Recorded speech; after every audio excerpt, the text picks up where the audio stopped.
नमस्कार मित्रों, भगवत चर्चा में एक बार फिर आप सबका स्वागत है। हम लोग भगवत गीता के छठे अध्याय आत्म संयम योग पे चर्चा कर रहे हैं और आत्म संयम योग नामक यह अध्याय अपनी समाप्ति की ओर है। 44 श्लोकों तक हमने पूर्व में चर्चा किया और इसमें हमने यह जाना कि ध्यान के द्वारा, ध्यान योग के द्वारा मनुष्य अपने आत्मा को जान सकता है, उस परमात्मा के छोटे से हिस्से को समझ सकता है और उसी के द्वारा परमात्मा को भी प्राप्त कर सकता है, उपलब्ध हो जाता है। लेकिन इस ध्यान योग में उतरने के लिए मन की संकल्प शक्ति की बहुत जरूरत होती है। इसी प्रश्न को, बात को लेकर के अर्जुन के मन में शंका आई कि यदि किसी की संकल्प शक्ति कमजोर रही, ध्यान योग में उतरा और वह सफल नहीं हो पाया, तो क्या उसका विनाश हो जाएगा? वह संसार से भी चला जाएगा और अध्यात्म से भी चला जाएगा, क्योंकि उसे वो पाया नहीं संकल्प शक्ति की कमी के कारण और संसार से भी विरक्त हो गया। उसके उत्तर में भगवान श्री कृष्ण ने कहा कि हे अर्जुन, जो भी साधक शुभ कर्म करता है वह शुभ कर्म उसके चित्त में संस्कार रूप में स्थापित हो जाता है और उस संस्कार का, उस शुभ कर्म का नाश नहीं होता और उस शुभ कर्म के बीज स्वरूप व्यक्ति ऊंचे लोकों में जाता है शुभ कर्मों के द्वारा और बहुत काल तक ऊंचे लोकों को, स्वर्ग वैकुंठ लोकों का सुख भोग करके फिर मनुष्य जन्म में लेता है। तो कोई डरने की बात नहीं है। साधन में गए, योग में गए, सफल हो गए तो सब कुछ जाना है, सब कुछ पा ही गया है, कोई दिक्कत ही नहीं, क्योंकि मनुष्य का परम लक्ष्य परम की उपलब्धि है, वो मिल गया। और अगर नहीं भी मिल पाता है किसी कारण से तो उसे स्वर्गलोक वगैरह मिलते हैं और फिर वापस आकर के वही कर्म उसी स्थिति में उसको मिल जाते हैं जितना वो शुभ कर्म कर चुका है। यानी कर्मों का जो बैंक बैलेंस है वो खत्म नहीं होता है, वो उसको फिर मिल जाता है, जिसके फलस्वरूप उसकी आगे की यात्रा चलती है। इसी बात को इस श्लोक में कह रहे हैं। फिर से क्या कहते हैं, आइए 45वां श्लोक देखते हैं। श्लोक कहता है, प्रयत्नात् यत मानस्तु योगी संशुद्धि किल विषा अनेक जन्म संसिद्धि ततो याति पराम गतिम। अर्थात जो योगी प्रयत्न पूर्वक यत्न करता है, जो योगी प्रयत्न पूर्वक यत्न करता है, कोशिश यानी कि लगातार उसमें लगा रहता है कि मुझे परम सत्ता को जानना ही है, उसको पाना ही है, उस स्थिति को उसमें लगा ही रहता है और जिसके पाप नष्ट हो चुके हैं, जो अनेक जन्मों से सिद्ध हुआ है, वह योगी फिर परम गति को प्राप्त हो जाता है। अब आपको मैं टुकड़ों टुकड़े में समझाने की कोशिश करूंगा। परम सत्ता का अनुभव प्राप्त करने के लिए यहां पे आवश्यक शर्त क्या बता रहे हैं कि सतत यत्न करते रहना होगा, उस प्रयत्न को छोड़ना नहीं है, हर समय उसके ध्यान में लगे रहना होगा। अगर ध्यान से उतर जाता है तो जब फिर ध्यान में आ जाए फिर उसी को ध्यान करने लगिए, उसी योग में उतर जाइए, उसको छोड़िए नहीं। छूट गया तो छूट गया, जैसे ही ध्यान आया फिर उसी ध्यान में रम जाइए। एक तो ये शर्त। दूसरी शर्त कि बात ये नहीं सिद्ध होता है तो फिर अगले जन्मों में कोशिश करिए, फिर अगले जन्मों में सिद्ध कोशिश करिए, तो किसी ना किसी जन्मों में आपको परम सत्य मिल ही जाएगा। तो कई बार जो परम सत्य को अनुभव करने की यात्रा है कई कई जन्मों तक चलती है। ऐसा नहीं होता है कि आज आपने ध्यान शुरू किया और कल आप उपलब्ध हो गए, सिद्ध हो गए, ऐसा नहीं होता है। क्योंकि जो परम का अनुभव होता है उस अनुभव के लिए यह जरूरी है कि आपके आत्मा के ऊपर अनुभवों के जितनी भी लेयर्स हैं, कर्मों की जितनी भी परत हैं, जिसे जैन कलमश कहते हैं, कलुष कहते हैं, मैल कहते हैं, जब तक ये सारे मैल धुल नहीं जाएंगे, जिसे सामान्य शब्दों में पाप कहते हैं या कर्म भी कहते हैं, चाहे अच्छा वो कर्म, चाहे बुरे कर्म हो और चाहे अच्छे कर्म, सारे कर्मों को खत्म कर देना होता है। और जब तक ये सारे कर्म आपके आत्मा में चित्त के चारों तरफ लिपटे रहते हैं, तब तक परम का अनुभव हो भी जाए तो वो प्राप्त नहीं होता है। अनुभव तो हो जाएगा, आपको ऐसा लगेगा जैसे आपने शीशे के पार किसी सत्य को देख लिया कि शीशे के पार कोई पौधा है गुलाब का, तो गुलाब का पौधा तो दिख जाएगा, लेकिन उसकी खुशबू, उसका स्पर्श नहीं मिल पाएगा। स्पर्श और वो खुशबू तभी मिलेगी जब वो शीशा टूट जाएगी या आप शीशे के दरवाजे के बाहर जाएंगे। तो ये जो मैल है ये कम हो जाता है। ध्यान में आपको दिख तो जाता है, एक अनुभव तो हो जाता है कि सत्य ऐसा होगा, परमात्मा ऐसा होगा, लेकिन वो प्राप्त नहीं हो पाता, अनुभव नहीं हो पाता। प्राप्त तो तभी होगा जब आपके सारे कलुष खत्म हो जाएंगे, तभी आप निर्वाण और उस परम सत्य को उपलब्ध हो पाएंगे। इसमें कई कई जन्म लग जाते हैं, क्योंकि आपके आत्मा के ऊपर, चित्त के ऊपर जो लेयर्स हैं कर्मों की, बहुत बहुत लेयर्स लगी हुई हैं। इनको साफ और शुद्ध करने में वक्त लगता है। कई कई बार कई कई जन्मों तक आपको कोशिश करते रहना पड़ता है, तब जाके कहीं वो सारे कलमश या पाप धुलते हैं। बुद्ध को निर्वाण प्राप्त हुआ, सत्य को उपलब्ध हो गए, लेकिन उसके बाद भी 35 वर्ष तक जीवित रहे। क्यों? इसलिए कि जो कर्म बचे हैं उनको भोगना ही है, उनको भी खत्म होना है, इसलिए 35 वर्ष रहे। तो सत्य का अनुभव हो जाने के बाद भी सत्य को प्राप्त होने में भी वक्त लगता है। कई कई बार कई कई जन्म लेने पड़ते हैं, तब जाके व्यक्ति उस परम सत्य को उपलब्ध होता है। तो कई कई यात्राएं चलती हैं, आपको चर्चा में बताएंगे किस स्तर पे साधक को कितने समय लगते हैं, ज्ञान मार्ग में कितने जन्म लग सकते हैं, योग मार्ग में कितने समय लग सकते हैं, जन्म लग सकते हैं, तंत्र मार्ग में कितने जन्म लग सकते हैं। ये एक मोटा मोटा एक अनुमान है। कोई व्यक्ति के प्रारब्ध बहुत अच्छे हैं तो हो सकता है बहुत जल्दी ही उपलब्ध हो जाए। कुछ लोग एक ही जन्म में उपलब्ध हो जाते हैं, कोशिश किया और उपलब्ध हो गए, ऐसा भी हुआ है। लेकिन ये तब होता है जब उनकी साधना पहले से रही हो, दरवाजा खुला और सारे शुभ कर्म खत्म हो गए, बहुत थोड़े से कर्म बचे थे। जो थोड़े से कर्म बचे थे उन्हीं की वजह से जन्म लिया। ओशो जैसे व्यक्ति थे जिनकी एक कामना बची थी, उससे जन्म लिया, 700 साल बाद जन्म लिया और फिर 58-59 साल तक उन्होंने इस जीवन की यात्रा किया। तो जो कर्म बचे थे वो खत्म हुए और उपलब्ध हो गए, तो उनको जन्म लेना पड़ा 700 सालों बाद। इसी तरीके से हर आत्मा को जो कर्म शेष रहते हैं उसको लेकर के जन्म लेना पड़ता है, और फिर उनकी कोशिश और ऊपर वाले के अनुग्रह के ऊपर निर्भर करता है कि वो कितने जन्मों बाद वो निर्वाण को प्राप्त होगा, परम सत्य को प्राप्त होगा। तो कई कई जन्म लग जाते हैं। तो आपको या साधक को लगातार साधना में लगे रहना पड़ता है।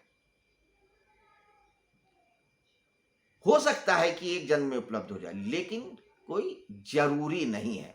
ये आपके कोशिश और पूर्व जन्मों के कर्मों के ऊपर निर्भर करता है। अब परम सत्य क्या है? परम सत्य को उपलब्ध होना भी आप समझिए, ये भी थोड़ा सा अध्यात्म में एक कंफ्यूजिंग शब्द है, थोड़ा सा क्लियर करने की कोशिश करूंगा। तो परम सत्य को उपलब्ध होने में भी आपके संस्कार, आपकी विचारधारा, आपके पूर्व जन्मों की यात्रा है, उस पर निर्भर करता है। अगर आप द्वैतवादी हो तो आपके लिए परम की उपलब्धि होगी कोई वैकुंठ लोक में पहुंच जाना, शिव लोक में पहुंच गए, विष्णु लोक में पहुंच गए, ब्रह्म लोक में पहुंच गए, आप उस लोक में अनंत अनंत काल तक रह रहे हैं। उस सगुण साकार ईश्वर के साथ, यही परम तत्व का मिलना है। तो वहां पे दो हो, एक तो साधक है और एक जो साध्य है। यानी कि आपके लिए जो ईश्वर है सगुण साकार, उसको पास पहुंच जाना ही परम तत्व को प्राप्त होना है। तो भक्त और भगवान दो होते हैं, क्योंकि द्वैत है। वो मार्ग के लोग, भक्त मार्ग के लोग कहते हैं कि अंतिम परिणति भगवान के पास पहुंच जाना ही है, वही सत्य है, वही निर्वाण है, वही मोक्ष है। जो द्वैतवादी हैं, क्योंकि उनके लिए दो तो रहेगा ही रहेगा, एक भक्त रहेगा, एक भगवान रहेगा। तो भगवान के पास पहुंच जाना ही अल्टीमेट है, परम सत्य को उपलब्ध हो जाना। और जो अद्वैतवादी हैं, जो ज्ञान मार्गी हैं, उनको लगता है कि हम उस परम सत्ता, उस जो एक सत्ता है, जो परम सत्ता, जिसे आप भगवान कहें, ईश्वर कहें, निराकार शक्ति कहें, उसके जैसा हो जाना ही परम तत्व को उपलब्ध हो जाना है, कि फिर कोई अंतर नहीं रह गया। भक्त भी वही है और भगवान भी वही है, प्राप्त भी वही है, प्राप्तव्य भी वही है। तो जिसे प्राप्त करना है वो भी वही हो गया, और जो प्राप्त किया जाए या जो करने वाला वो भी वही हो गया। वो अद्वैत की स्थिति होती है।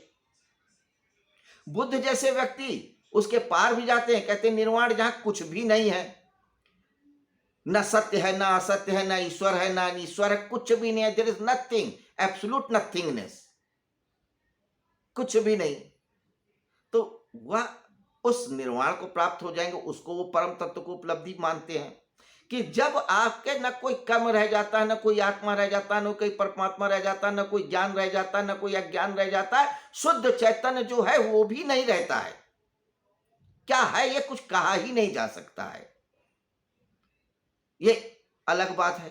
तो परम तत्व की सबकी अपनी अपनी अवधारणाएं हैं, सबकी अपनी अपनी अनुभव हैं, सबके अपने अपने विचारधारा हैं। तो साधक किस बिंदु, किस विचार, किस भाव को लेकर साधना में उतरता है, यह उस पर निर्णय करता है।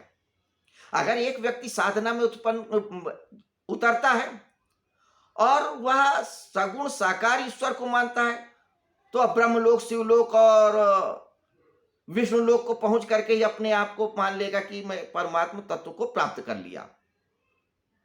अद्वैत वाला उस भगवान और भक्त में एक हो जाता है, अंतर ही नहीं समझता कि मैं ही शिव हूं, मैं ही ब्रह्म हूं, मैं ही विष्णु हूं, मैं ही निराकार हूं, मैं ही साकार हूं, मैं ही सब कुछ हूं, मैं ही वही चैतन्य स्वरूप हूं। और एक साधक बुद्ध जैसा है, वो कहता कुछ भी नहीं है। तो ये आपके चुनाव की बात है, आपके संकल्पों की बात है, आपके पूर्वजन्म के संस्कारों की बात है। लेकिन यह तय है कि चाहे ब्रह्म पद हो, विष्णु पद हो, निर्वाण हो, अद्वैत हो, जो कुछ भी है, इन सब की उस परम तत्व की उपलब्धि तभी होगी जब आपके सारे कर्म विदा हो जाएंगे। आपके आत्मा में जितनी भी वृत्तियां हैं वो सब निवृत्त हो जाएंगी। योगस चित्त वृत्ति निरोधा। वृत्तियां क्या है? संस्कार हैं, अनुभव हैं, वो आपके जो आत्मा के ऊपर लेयर्स में, चित्त में है। तो जब शुद्ध चैतन्य हो जाएगा, वही परमात्मा स्वरूप है। तो परमात्मा तत्व क्या है ये जान लिया।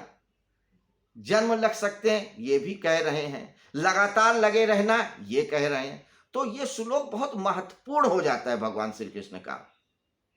तो जब साधना में उतरे तो कोई ये ना समझे, अधीर मत हो जाइए कि नहीं मैं बहुत साल से साधना कर रहा हूं, ध्यान में उतर रहा हूं, 10 साल हो गए, 20 साल हो गए, 40 साल हो गए, कहीं कुछ हुआ ही नहीं। इतना आसान नहीं है ईश्वर को पा लेना। हमको लगता है 40 साल। 40 साल क्या होता है? आप लाखों साल से जन्म ले रहे हैं, करोड़ों साल भी हो सकते हैं, हजारों साल भी हो सकते हैं। 40 साल क्या, कुछ भी नहीं है। न जाने कितने आपने कलुष अपने अंदर समा रखे हैं, न जाने कितना कर्ज ले रखा है, न जाने कितने पुण्य इकट्ठे कर रखे हैं। तो जब पुण्य और पाप सब विदा हो जाएंगे, विलगित हो जाएंगे, तब परम तत्व को उपलब्ध हो जाएंगे। तो सतत साधना जरूरी है, अधैर्य नहीं होना है, धैर्य जरूरी है। तो अर्जुन से यही कहते हैं कि तू इतना अधीर मत हो, बस ध्यान में उतर, बिना कुछ सोचे, बिना कुछ समझे, बिना शंका किए, बस तू ध्यान में उतर। और जब तू उतरेगा तो पहुंच ही जाएगा, आज नहीं तो कल, पहुंचना तय है, इतना निश्चित है, पहुंचोगे। ये आपके प्रयत्न, आपके संस्कार, इन सब चीजों पर और प्रभु की कृपा पे निर्भर करता है। लेकिन अटल विश्वास है तो जल्दी भी उपलब्ध हो सकते हो। तो हर तरीके से भगवान श्री कृष्ण अर्जुन को समझा चुके कि ध्यान में तू क्यों उतर। अब एक बात और है कि आपके मन में यह प्रश्न उठ सकता है कि बात तो युद्ध की चल रही है, भगवान श्री कृष्ण यहां पे ध्यान की बात क्यों लेके आए? कारण है उसका कि बाहर का जो युद्ध है वो इररिलेवेंट है, कोई बहुत बड़ी बात नहीं है, खत्म ही हो जाएगा। कितनी भी बड़ी लड़ाइयां हो वो खत्म होती ही हैं।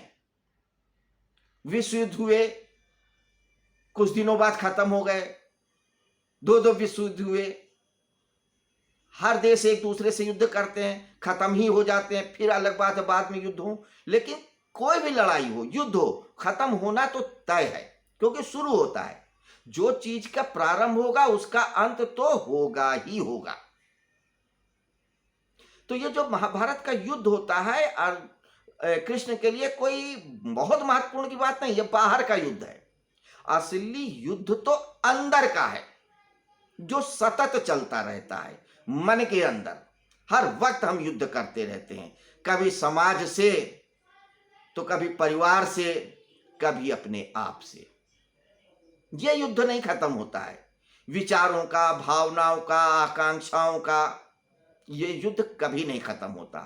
तो यहां पे कृष्ण जैसे व्यक्तियों की कोशिश अर्जुन को अंदर के युद्ध से बाहर जाने की है कि वो आपके अंदर का युद्ध खत्म कैसे हो। अगर आपके अंदर का युद्ध खत्म हो गया तो बाहर का युद्ध खत्म हो जाएगा, क्योंकि जो अंदर होता है वही बाहर निकलता है। अगर आपके अंदर क्रोध नहीं है तो आप नहीं क्रोध कर पाओगे, आपके अंदर प्रेम नहीं है तो प्रेम नहीं कर पाओगे, आपके अंदर उत्साह नहीं है तो आप उत्साह नहीं दिखा पाओगे किसी कार्य में। कहते भी हो उसके हृदय में कोई प्रेम नहीं है, उसके अंदर कोई उत्साह नहीं है, क्यों कहते हो? क्योंकि बाहर वही परिलक्षित होता है जो आपके अंदर होता है। तो अगर आपके अंदर का युद्ध समाप्त हो गया तो बाहर का युद्ध चल ही नहीं सकता है। युद्ध होता ही तब है जबकि दोनों पार्टियां तैयार हो युद्ध के लिए। अगर एक पार्टी भी युद्ध करने के लिए न तैयार हो तो युद्ध तो होगा ही नहीं। अगर कोई करेगा भी तो थोड़ी देर बाद समाप्त हो जाएगा। कोई व्यक्ति आपसे लड़ना चाह रहा है, आप लड़ो ही नहीं, वो गाली देता रहे, आप मुस्कुराते रहो, कितनी देर देगा? कुछ देर बाद चुप हो जाएगा, क्योंकि आप प्रतिवाद ही नहीं कर रहे हो, आप युद्ध ही नहीं कर रहे हो। आप युद्ध क्यों नहीं कर रहे हो? आपके अंदर युद्ध है ही नहीं, आपके अंदर युद्ध ही नहीं है, आपके अंदर प्रेम है। इसीलिए बुद्ध जैसे व्यक्तियों के साथ युद्ध करना बड़ा मुश्किल है। कोई गाली दे के चला जाता है तो भी उनको फर्क नहीं पड़ता है, कोई तारीफ करके चला जाता है तो भी फर्क नहीं पड़ता, क्योंकि उनके अंदर कोई युद्ध, कोई आकांक्षा, कोई इच्छा कुछ है ही नहीं है, ब्लैंक है, शून्य है। इसलिए तो युद्ध के लिए यह शर्त होती है कि दोनों पार्टी, दोनों पक्ष युद्ध के लिए तैयार हों। अगर एक पक्ष भी युद्ध करने से नकार दे तो युद्ध नहीं होगा।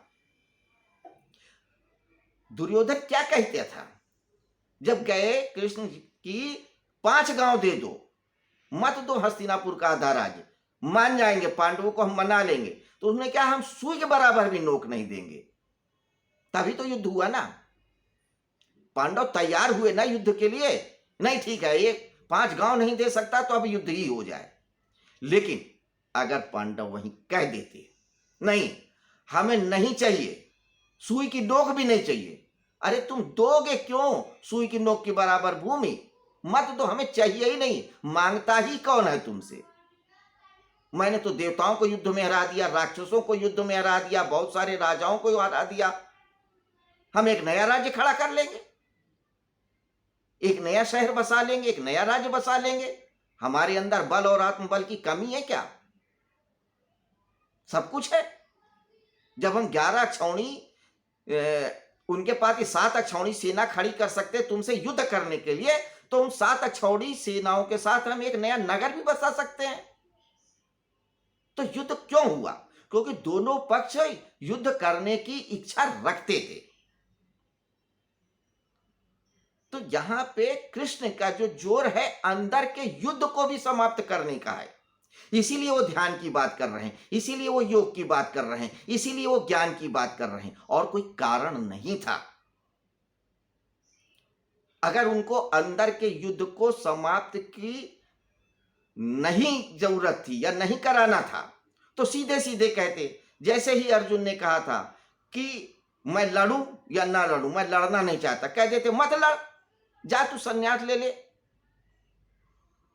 या ये कह देते कि नहीं, वाकई में लड़ने से कोई फायदा नहीं है, तू मत लड़, खत्म हो जाता युद्ध, अर्जुन चले गए होते। लेकिन कृष्ण दोनों ही युद्धों को खत्म करना चाहते थे, बाहर के भी और भीतर के। बाहर का युद्ध लड़के ही खत्म होगा और अंदर का युद्ध समर्पण करके होगा। ऊर्जाएं होती हैं, इच्छाएं होती हैं। आपके अंदर अगर किसी के प्रति क्रोध आ गया, एक ऊर्जा डेवलप हुई, अगर आप उसको क्रोध को नहीं निकालोगे तो वो क्रोध फिर आपको खा लेगा। तो जो क्रोध, जो संकल्प इकट्ठा हो गया था, उसको रिलीज हो जाना चाहते थे, और बहुत सारे कारण थे, राजनैतिक थे, सामाजिक थे, मनोवैज्ञानिक थे।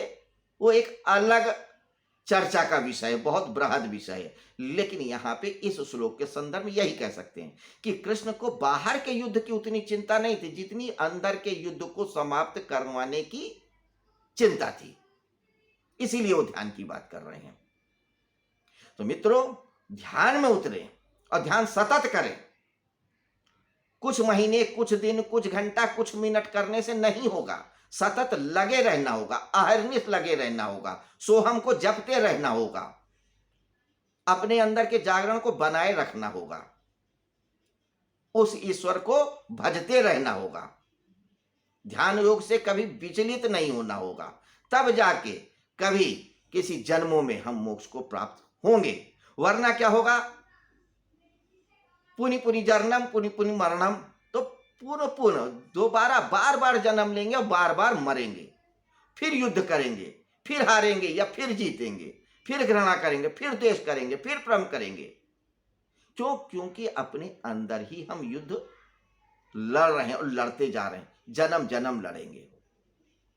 तो मित्रों, यही सिखावन है इस श्लोक की, 45वें श्लोक की। तो इनडायरेक्ट वे में समझा रहे हैं कि अर्जुन, तू ध्यान में उतर, तू योगी बन। यही अल्टीमेट तरीका है, यही अल्टीमेट रास्ता है, और कोई रास्ता नहीं है युद्ध से निकलने का। क्योंकि अगर तू बाहर के युद्ध से भाग जाएगा तो तू अंदर और बड़ा युद्ध करेगा, जंगल में जाएगा, व्यक्तियों को नहीं मारेगा, पेड़ पौधों को काटेगा, जानवरों को काटेगा, अपनों पे गुस्सा करेगा, क्योंकि क्रोध तो हाई है ना, गुस्सा तो हाई है ना, युद्ध करने की आकांक्षा तो हाई है ना। सब्स्टिट्यूट ढूंढ लेगा। एक व्यक्ति आता है, ऑफिस से आता है, घर में अपने बच्चों को पीटता है, अपनी पत्नी से लड़ता है। क्यों? ऑफिस में बॉस को नहीं डांट सकता, ऑफिस में बॉस से नहीं लड़ता है, तो घर में बच्चों से लड़ता है, पत्नी से लड़ता है। सब्स्टिट्यूट ढूंढ लेता है। उसे लड़ना था, अपना क्रोध निकालना था, वहां नहीं निकाल पाए, यही निकाला। तो अर्जुन इसको इसीलिए कह रहे थे, इसीलिए मना कर रहे थे कि तू युद्ध से भाग भी जाएगा तो कब तक भागेगा? क्रोध तो तेरे अंदर आ ही गया ना, तो पहले तो तू बाहर का क्रोध रिलीज कर और फिर अंदर के लिए साधना कर, तो बाहर का भी युद्ध खत्म होगा और अंदर का युद्ध खत्म होगा। यही देखना है। तो मित्रों, ये थे भगवद गीता के 6ठे अध्याय आत्म संयम योग के 45वें श्लोक पे चर्चा। आशा है आप लोग इस चर्चा का आनंद ले रहे होंगे। लेकिन फिर भी मैं कहूंगा कि श्लोक में जो भी कहा गया है जो भी चर्चा में लिया गया है उसको सुने ही नहीं, गुने ही नहीं, जीवन में उतारे, तभी कुछ फायदा होगा, वरना ये ऊपर ऊपर की बात रहेगी। युद्ध कभी नहीं समाप्त होगा, संशय कभी नहीं समाप्त होंगे, विषाद कभी खत्म नहीं होगा। हमेशा हम लोग अर्जुन की ही स्थिति में रहेंगे, अर्जुन से भी गए गुजरी स्थिति में रहेंगे। अर्जुन को तो फिर भी कृष्ण जैसे मिल गए थे, सखा थे, उनके जीजा थे, साले थे। हमको कौन मिलेगा? कोई नहीं मिलेगा। तो मित्रों, चर्चा में बने रहें, आनंद लेते रहें। कोरोना काल है, बचाए रखें खुद को भी और दूसरों को भी बचाए रहें, स्वस्थ रहें, प्रसन्न रहें। इतना ही। नमस्कार, शुभ रात्रि।